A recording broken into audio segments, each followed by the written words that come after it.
I remember the exact moment my world shifted off its axis. It was a Tuesday afternoon in October, the kind of day where the autumn light filters through office windows just right, casting everything in a golden hue that makes you believe good things are possible. I was sitting across from Sarah in the conference room, reviewing quarterly projections, when she looked up from her laptop and said the words that would haunt me for months to come. "I need to tell you something," she began, her voice steady in that practiced way that people use when they're about to deliver devastating news. "I've been thinking about this for a while, and I need someone else." The words hung in the air between us like smoke from a fire neither of us wanted to acknowledge. Not someone different. Someone else. As if I had become insufficient, inadequate, a placeholder that had outlived its usefulness. The fluorescent lights hummed overhead, and I could hear Janet from accounting laughing at something down the hall, completely oblivious to the fact that my professional world was crumbling in real time. "What do you mean?" I asked, though I knew exactly what she meant. Sarah had been my business partner for 3 years. We'd built our consulting firm from nothing, working 18-hour days in her garage, surviving on pizza and the shared dream of independence. We'd weathered client disputes, cash flow crises, and the kind of stress that either bonds people forever or tears them apart completely. She leaned back in her chair, her expression a careful mask of professional detachment. I think it's time we brought in someone with more experience in digital transformation. Someone who can take us to the next level." The euphemisms stung worse than honesty would have. Digital transformation. Next level. Corporate speak for, "You're not good enough anymore." I felt my chest tighten, that familiar sensation of trying to breathe underwater that comes when you realize someone you trusted has been planning your replacement. What made it worse was the setting. This wasn't a private conversation between partners who respected each other enough to have difficult discussions behind closed doors. This was happening in the main conference room, with glass walls that offered a perfect view to anyone walking by. Through those transparent barriers, I could see our employees going about their day, completely unaware that half of their leadership was being systematically dismantled. "How long have you been thinking about this?" I managed to ask, surprised by how steady my own voice sounded. "A few months," she admitted, not meeting my eyes. "I've already had some preliminary conversations with Marcus Chin. You know him from the tech symposium last spring? He's interested in joining us as a senior partner." Senior partner. Not an equal partner, not co-leader, but senior. The hierarchy was already established in her mind, and I wasn't at the top of it. I thought about Marcus Chen, with his pristine LinkedIn profile and his TED Talk about innovation in small businesses. I remembered how Sarah had hung on his every word at that symposium, how she'd exchanged business cards with the kind of enthusiasm she once reserved for our own ideas. The meeting continued for another 20 minutes, but I barely heard the rest. Something about transition timelines and client communications and maintaining continuity.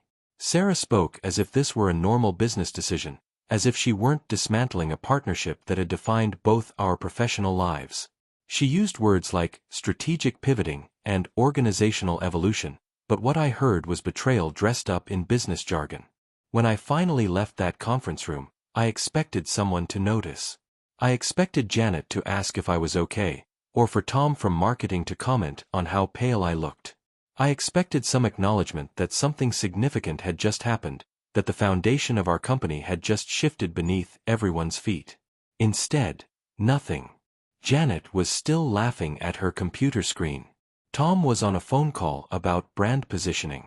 The intern whose name I could never remember was making copies at the machine by the break room, humming quietly to herself. Life continued exactly as it had before, as if the last 23 minutes had never happened. That's when I realized that Sarah hadn't just blindsided me with her decision. She had orchestrated this moment, chosen this timing, this location, this approach deliberately. The glass-walled conference room wasn't an oversight, it was a statement. She wanted our employees to see us having what looked like a normal business meeting. She wanted witnesses to the fact that this conversation happened professionally, cordially, without drama. But witnesses to what, exactly? From the outside, it must have looked like any other strategic planning session.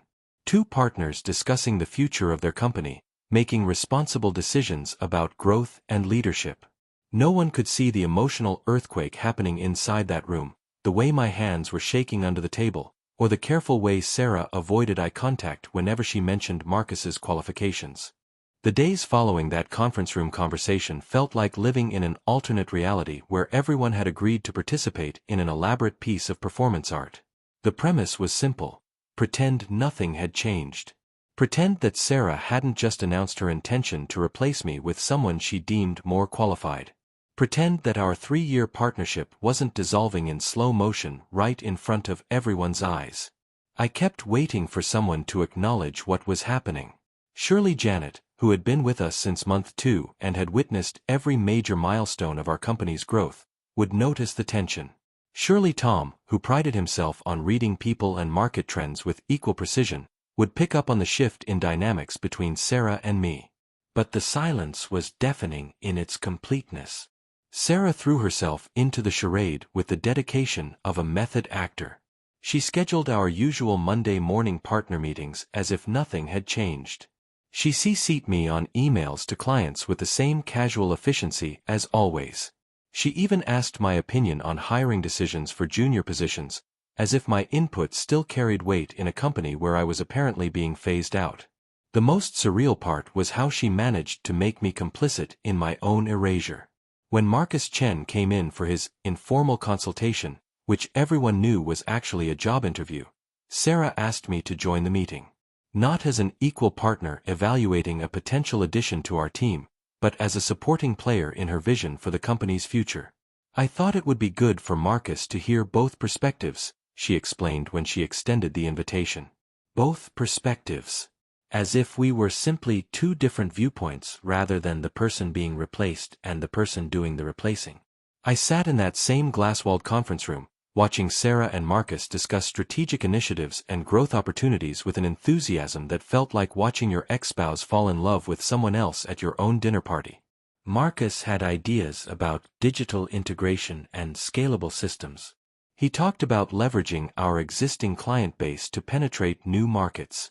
He used phrases like synergistic solutions and optimized workflows, with the confidence of someone who had never spent a sleepless night wondering if the company would survive until morning. What struck me most was how Sarah responded to him. She leaned forward when he spoke, asked follow-up questions that showed she'd been thinking deeply about his suggestions. This was the same Sarah who had grown distant during our recent strategy sessions, who had started checking her phone during conversations about our company's direction, who had begun responding to my ideas with polite but lukewarm enthusiasm. After Marcus left, Sarah and I debriefed the meeting as if we were genuine collaborators in the decision-making process. "What did you think?" she asked, settling back into her chair with a satisfied expression. "He's certainly knowledgeable," I replied, which was true enough. Marcus knew his stuff. He had impressive credentials and a track record of helping small businesses scale successfully. Under different circumstances, I might have been excited about the possibility of working with someone of his caliber.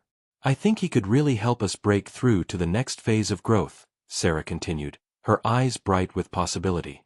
"His experience with companies our size is exactly what we need." What we need. Not what she needed, but what we needed. The pronouns mattered, creating an illusion of shared decision-making that made my position even more precarious. If this were truly a collaborative choice, then my resistance would make me seem obstructionist, unwilling to do what was best for the company we had built together. The conversation continued for another 15 minutes, with Sarah outlining her vision for how Marcus would integrate into our existing structure. She had clearly been thinking about this for far longer than the few months she had initially mentioned. She knew exactly which clients would benefit most from his expertise, which projects would serve as his introduction to our company culture, which aspects of our operations would be transitioned to his oversight.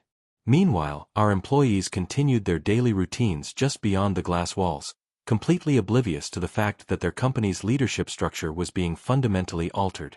I watched Janet organize files at her desk, her movements efficient and purposeful. She had no idea that the stability she took for granted was an illusion, that decisions affecting her professional future were being made in meetings she wasn't even aware were happening. That evening, I ran into Tom at the coffee shop near our office. He was picking up his usual late afternoon espresso, and I was there because I couldn't bear to go home yet, couldn't face the quiet of my apartment where I would have nothing to distract me from the realization that my professional identity was being systematically dismantled. "How's everything going?" Tom asked, stirring sugar into his cup with the casual friendliness of someone making small talk with a colleague. "Fine," I said automatically. "Just the usual end-of-quarter push." He nodded knowingly. "Sarah seems excited about something lately. New client." I felt a momentary flicker of hope. Maybe someone had noticed after all. Maybe the changes weren't as invisible as I'd thought. "Something like that," I replied, not trusting myself to say more. "That's great. It's nice to see her so energized. You both work so hard. It's good when you get excited about new opportunities." You both. Even Tom, who had worked closely with us for over 2 years, couldn't see that Sarah's excitement came at the expense of our partnership. To him, her enthusiasm was simply a positive development for the company, a sign that business was good and the future looked bright. As I walked home that night, I realized that Sarah had managed to orchestrate something remarkable in its cruelty. She had found a way to replace me while maintaining the appearance of normal business operations. She had created a narrative where my departure would seem like a natural evolution rather than a betrayal, where Marcus's arrival would be celebrated as growth rather than replacement. And everyone was buying it because everyone wanted to believe that their workplace was stable, that their leaders were making rational decisions for the good of the company, that dramatic changes like partnership dissolutions happened to other people in other places, not in their comfortable, familiar office environment. The transition happened so gradually that I almost convinced myself I was imagining it. Sarah began including Marcus in conversations that had previously been between the two of us. Client strategy sessions became trio meetings where I found myself increasingly relegated to the role of note-taker rather than decision-maker. Our weekly partner check-ins evolved into broader leadership discussions where Marcus's voice carried equal weight to mine, despite the fact that he technically wasn't even employed by our company yet. The shift was masterful in its subtlety. Sarah never explicitly excluded me from anything. Instead, she simply began including Marcus in everything, creating a new dynamic where I was outnumbered in discussions about the company I had helped create. When I raised concerns about a particular client approach, Sarah would turn to Marcus for his perspective, and suddenly we weren't having a partner-to-partner conversation anymore. We were having a group discussion where my opinion was one of 3. And Marcus's expertise somehow carried more weight than my intimate knowledge of our company's history and capabilities. I started paying attention to the language everyone used, the way conversations shifted when Marcus was around. Our employees, who had no official word about any leadership changes, began deferring to him with the same instinctive respect they showed Sarah and me. He had that quality that some people possess naturally, the ability to walk into a room and have others assume he belonged there, assume he had authority. Janet started copying him on emails that would have previously gone only to Sarah and me. Tom began running marketing ideas past him during casual conversations in the break room. Even our newest intern, who barely spoke to anyone above her immediate supervisor, would light up when Marcus asked her opinion about office organization or workflow efficiency. It was like watching a magic trick in slow motion. Marcus was becoming part of our company's fabric without any official announcement, any formal integration process, any acknowledgement that the fundamental structure of our organization was changing. He simply began existing in our space, and everyone adjusted around him as if he had always been there. The most painful part was how natural it all seemed. Marcus wasn't trying to edge me out, at least, not in any way that would be visible to casual observers. He was simply being himself, knowledgeable, confident, and genuinely interested in helping the company succeed. When he offered suggestions for improving our client retention strategies, they were good suggestions. When he identified inefficiencies in our project management systems, he was right about the problems and practical about the solutions. I found myself in the impossible position of being threatened by someone who was actually making valuable contributions to our company. How do you object to improvements just because they're coming from someone who represents your own obsolescence? How do you argue against good ideas simply because accepting them feels like signing your own professional death warrant? Sarah seemed to sense my internal struggle and used it to her advantage. During one particularly tense strategy meeting, when I had remained silent while she and Marcus discussed a major overhaul of our service delivery model, she turned to me with what appeared to be genuine concern. "You've been quiet today," she observed. "What are your thoughts on Marcus's proposal?" The question was a trap disguised as inclusion. If I supported Marcus's ideas, I was endorsing the direction Sarah wanted to take the company, effectively validating her decision to bring him on as senior partner. If I opposed them, I would look resistant to change, unwilling to embrace innovations that could benefit our clients and our bottom line. "It's a solid framework," I said finally, which was true. "I think it could work with some modifications to account for our existing client relationships." Marcus nodded thoughtfully. "Absolutely. I'd love to hear your insights about which clients might need different approaches. Your relationship history with them is invaluable." Your relationship history. Past tense, as if my role had already shifted from active partnership to institutional memory. Marcus wasn't being malicious. I don't think he even realized how his phrasing revealed the assumption that my primary value to the company was historical rather than ongoing. The meeting concluded with action items distributed among the three of us, but the allocation wasn't equal. Marcus and Sarah took on the strategic implementation tasks, while I was assigned the relationship management responsibilities. Important work, certainly, but the kind of work that maintains existing business rather than creating new opportunities. After Marcus left, Sarah and I found ourselves alone in the conference room for the first time in weeks. The silence stretched between us, filled with everything we weren't saying. I wanted to ask her directly what the timeline was for my transition out of the company. I wanted to know if she had already decided on a financial arrangement for buying out my stake in the business. I wanted to understand how she had moved so seamlessly from partnership to replacement without ever acknowledging the magnitude of what was happening. Instead, we talked about scheduling and client deliverables and the mundane details of running a business, as if the elephant in the room weren't planning my professional funeral. That evening, I did something I hadn't done since college. I updated my resume. Sitting at my kitchen table with my laptop open, I tried to summarize 3 years of partnership, 3 years of building something from nothing, 3 years of shared risks and victories and late-night problem-solving sessions. How do you capture the essence of entrepreneurship on a 2-page document? How do you explain that you're looking for new opportunities not because you failed, but because you succeeded so well that your partner decided she could do better without you? I found myself staring at the employment history section, uncertain how to characterize my role at the company Sarah and I had built together. Co-founder seemed too grand for a consulting firm that had grown organically from referrals and personal relationships.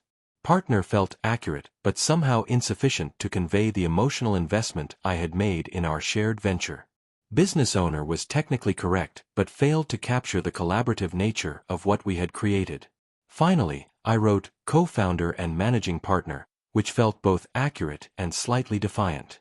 Whatever Sarah's plans for the future, I had earned my place in the company's origin story. Marcus might be the future, but I was part of the foundation, and no amount of strategic restructuring could erase that contribution. As I saved the document and closed my laptop, I realized that updating my resume wasn't just a practical exercise in preparation for job searching. It was an act of reclaiming my professional identity, a way of reminding myself that I had value beyond Sarah's current assessment of my usefulness to her vision for the company. Tomorrow, I would go back to the office and continue playing my role in the elaborate performance we had all agreed to maintain. I would attend meetings with Marcus and Sarah, contribute to discussions about our company's future, and pretend that my gradual marginalization was simply the natural evolution of a growing business. But tonight, for the first time in weeks, I felt like myself again. Not the diminished version of myself that existed in our glass-walled conference room, but the entrepreneur who had once believed in the power of partnership and the possibility of building something meaningful with another person who shared that vision. What haunted me most wasn't the betrayal itself, but the completeness of everyone's commitment to pretending it wasn't happening. I began to study my colleagues with the intensity of an anthropologist, searching for any crack in the facade, any sign that someone else could see what was unfolding in plain sight. The evidence was everywhere, yet invisible to everyone who mattered. Marcus had been coming to the office 3 days a week for over a month, sitting in on client calls, participating in strategic planning sessions, even joining our Friday afternoon team meetings where we traditionally debriefed the week and shared updates about ongoing projects. His name had appeared on our company directory, his photo added to our website's leadership page alongside Sarah's and mine, his business cards ordered and distributed as casually as if he had always been part of our executive team. But when I tried to gauge reactions from our employees, I encountered nothing but professional acceptance. Janet treated Marcus's presence as naturally as she would treat any other business development. When I mentioned to her that we seemed to be expanding our leadership structure, she nodded approvingly and said it was smart to bring in additional expertise as the company grew. Sarah's always been good at recognizing when we need to level up, she commented, organizing client files with her usual efficiency. Remember when she hired Tom? We didn't think we needed a dedicated marketing person, but look how much our visibility has improved. The comparison stung because it was so reasonable. Sarah did have good instincts about when to expand our team. She had made several hiring decisions that had genuinely strengthened our company's capabilities. From the outside, bringing Marcus on board looked like another example of her strategic thinking, her ability to anticipate our needs before they became problems. Tom's reaction was even more enthusiastic. During one of our casual coffee conversations, he mentioned how refreshing it was to work with someone who had Marcus's level of experience in digital transformation. He really gets the bigger picture, Tom said, stirring his usual excessive amount of sugar into his espresso. I mean, you and Sarah built something great, but Marcus understands how to scale it. He sees possibilities that might not be obvious to people who've been in the weeds since day one. People who've been in the weeds since day one. As if intimate knowledge of our company's development was somehow a limitation rather than an asset. As if the sweat equity Sarah and I had invested in building our client base and developing our service offerings was less valuable than Marcus's theoretical expertise in scaling businesses he had never actually built himself. The conversation continued, with Tom outlining several of Marcus's suggestions for improving our market positioning and client acquisition strategies. They were good suggestions, I had to admit. Marcus had identified opportunities we had missed and proposed solutions that could genuinely accelerate our growth. But listening to Tom's enthusiasm felt like watching him fall in love with my replacement while explaining to me why the replacement was better suited for the relationship. Even our clients seemed to accept Marcus's integration without question.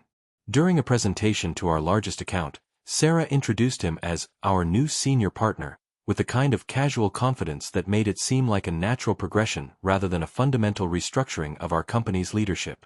The client representatives nodded politely and asked Marcus about his background and vision for their account.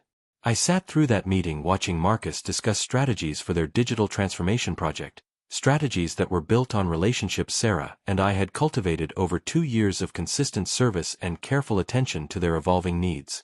He spoke knowledgeably about their industry challenges and competitive landscape, but his knowledge was research-based rather than relationship-based. He knew their business from studying their files and market analysis, while I knew their business from late-night calls when systems crashed and emergency sessions when regulations changed and they needed immediate compliance solutions. Yet the clients were clearly impressed by Marcus's presentation. They asked detailed questions about his implementation timeline and resource requirements. They requested follow-up meetings to dive deeper into his recommendations. By the end of the session, they were treating him as the primary point of contact for their most important initiatives, while I found myself relegated to handling routine maintenance and support issues. After the meeting, Sarah and Marcus debriefed in the conference room while I returned to my office to update project documentation. Through my window, I could see them engaged in animated discussion, Sarah's body language reflecting the kind of intellectual excitement I remembered from our early days as partners. They were talking about vision and strategy and growth opportunities with the energy of people who believed they were building something significant together. That's when I realized the most devastating truth. Everyone's acceptance of the situation wasn't just politeness or professional discretion. They genuinely believed that Marcus's arrival was good for the company, good for their job security, good for their professional development opportunities. They saw Sarah's decision to bring him on as evidence of strong leadership rather than personal betrayal. And maybe they were right. Maybe my emotional investment in our partnership had blinded me to the objective reality that our company would benefit from Marcus's expertise. Maybe Sarah's willingness to prioritize business needs over personal relationships was exactly the kind of tough decision-making that successful entrepreneurs had to embrace. But if that were true, it meant that my hurt feelings were not just irrelevant but actually counterproductive. It meant that my sense of betrayal was a selfish response to changes that would benefit everyone except me. It meant that the partnership I had valued so highly was less important than the business outcomes that partnership had enabled. The possibility that I was wrong about everything, about the betrayal, about the conspiracy of silence, about the significance of what was happening, was almost worse than the certainty that I was being pushed out. At least betrayal implied that I had been wronged, that my anger was justified, that other people should recognize the injustice of the situation. But what if there was no injustice? What if Sarah had simply made a rational business decision to optimize our company's leadership structure, and everyone else's acceptance of that decision reflected their mature understanding that business relationships are fundamentally different from personal relationships? That night, I lay awake thinking about the difference between partnership and ownership, between friendship and business alliance, between personal loyalty and professional effectiveness. I had spent 3 years assuming that Sarah and I were building something together, that our shared investment in the company's success created a bond that transcended ordinary employment relationships. But maybe I had misunderstood the nature of what we were building. Maybe Sarah had always seen our partnership as a strategic alliance that would evolve as our business needs changed, while I had invested it with emotional significance that was never reciprocated or even acknowledged. The conspiracy of silence wasn't a conspiracy at all. It was simply the natural response of rational people to a rational business decision. Everyone pretended nothing had happened because, from their perspective, nothing had happened beyond the normal evolution of a successful company. I was the only one who thought something had been lost, because I was the only one who had believed in something that had never actually existed. 3 months after that first conference room conversation, I finally understood what had really been happening all along. The revelation came not through confrontation or confession, but through an accidentally forwarded email that revealed the architecture of my systematic removal from the company I had helped build. The email was from Sarah to Marcus, sent the previous evening and mistakenly included in a thread about quarterly budget projections. It was brief and matter-of-fact, the kind of communication that business partners exchange when they're coordinating a complex process that requires careful timing and discretion. "The transition is going more smoothly than I expected," Sarah had written. "The team has accepted your integration naturally, and the clients are responding well to your leadership on the major accounts. I think we can move to phase 2 next month, presenting the buyout terms and making it official. Let's discuss the financial structure before our meeting with the lawyers on Friday." Phase 2. Buyout terms. Meeting with lawyers. The casual language of business decisions that had been planned for months, while I believed we were having organic conversations about the company's future direction. I read the email 3 times, each reading revealing new layers of calculation and coordination that had been invisible to me throughout the entire process. I sat in my office staring at my computer screen, finally understanding that every interaction over the past several months had been choreographed around an outcome that had already been decided. Sarah's gradual inclusion of Marcus in our operations, her careful management of employee and client reactions, her systematic transfer of responsibilities from my oversight to his, none of it had been improvised.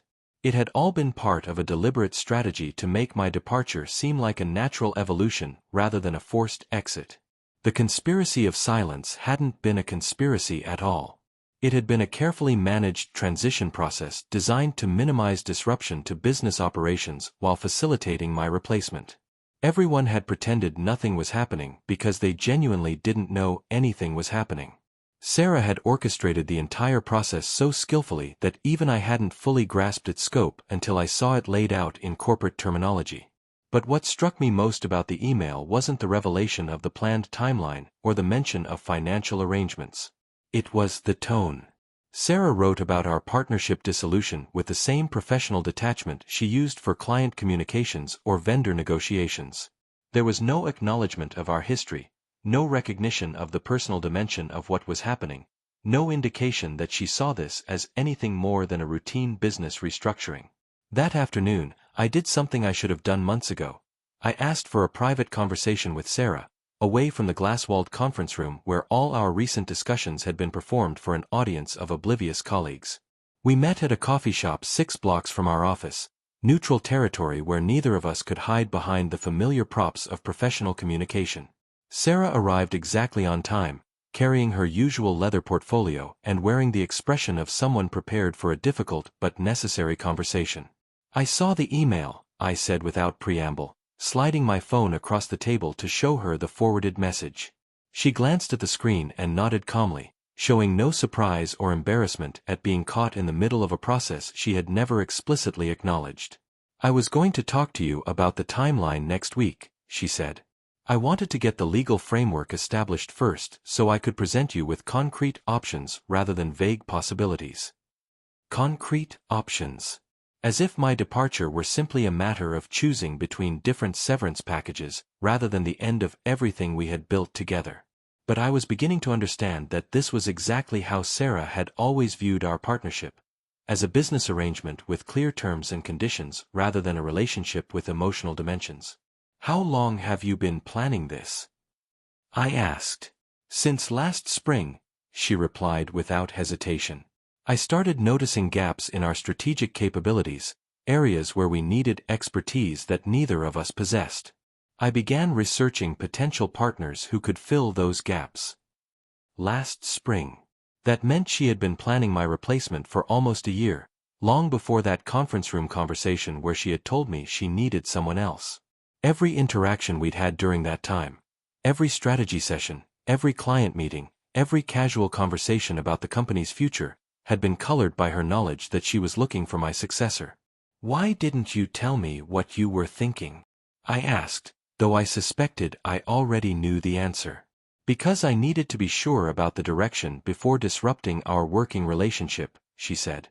"I had to evaluate whether bringing in additional expertise would complement our existing partnership or require restructuring our leadership entirely." Additional expertise. Restructuring our leadership. She was still using euphemisms, still avoiding the simple truth that she had decided I wasn't good enough and had found someone better. But I was done pretending that corporate language could soften the reality of what had happened. "You could have included me in the evaluation process," I said. "We could have discussed the company's needs and explored solutions together." Sarah looked genuinely surprised by this suggestion, as if the idea of collaborative decision-making about our partnership's future had never occurred to her. "I didn't want to create uncertainty for you if it turned out that bringing in a third partner was the right solution," she explained. "And I needed to be able to evaluate candidates objectively, without worrying about how my discussions with them might affect our day-to-day working relationship." It was a reasonable explanation that revealed how fundamentally different our understanding of partnership had been. Sarah had seen herself as the primary decision-maker for our company's strategic direction, with the responsibility to protect me from unnecessary anxiety while she explored options that might or might not affect my position. I had seen us as equal partners who should face major decisions together, even when those decisions involved uncertainty or discomfort. "The buyout terms are fair," she continued, pulling a folder from her portfolio. "I had our accountant value your stake based on current assets and projected earnings. You'll receive full market value for your ownership percentage, plus a consultation fee for transition support." I opened the folder and scanned the financial summary. The numbers were indeed fair, probably even generous by standard business practices. Sarah had clearly invested considerable time and professional expertise in ensuring that I would be compensated appropriately for my contribution to the company's development. But fair compensation couldn't address the fundamental issue. She had made decisions about my professional future without including me in the process. She had evaluated my worthiness as a partner without giving me the opportunity to address whatever deficiencies she had identified. She had replaced me with someone she considered more qualified without ever asking if I was interested in developing those qualifications myself. "What if I don't want to sell?" I asked, though we both knew the answer. Then we'll have to dissolve the partnership entirely and divide the assets according to our original agreement, she replied. But that would be more disruptive for everyone: our employees, our clients, our vendor relationships. The buyout option allows for continuity while giving you the freedom to pursue other opportunities. Other opportunities. As if being forced out of my own company were actually a gift, a chance to explore possibilities that had been constrained by my investment in what we had built together. We sat in silence for several minutes, the weight of 3 years settling between us like sediment in still water. Finally, Sarah asked the question I had been dreading and anticipating in equal measure. "Are you angry with me?" I considered the question carefully, surprised to discover that anger wasn't actually the dominant emotion I was feeling. Hurt, certainly. Disappointed, absolutely. Confused about how someone I had trusted so completely could orchestrate something so elaborate without including me in the process. But angry? No, not exactly. Because anger required believing that Sarah had acted maliciously, and I was beginning to understand that she had simply acted according to a different set of assumptions about what our partnership meant and how business decisions should be made. "I'm sad," I said finally. "I'm sad that you didn't trust me enough to include me in this process.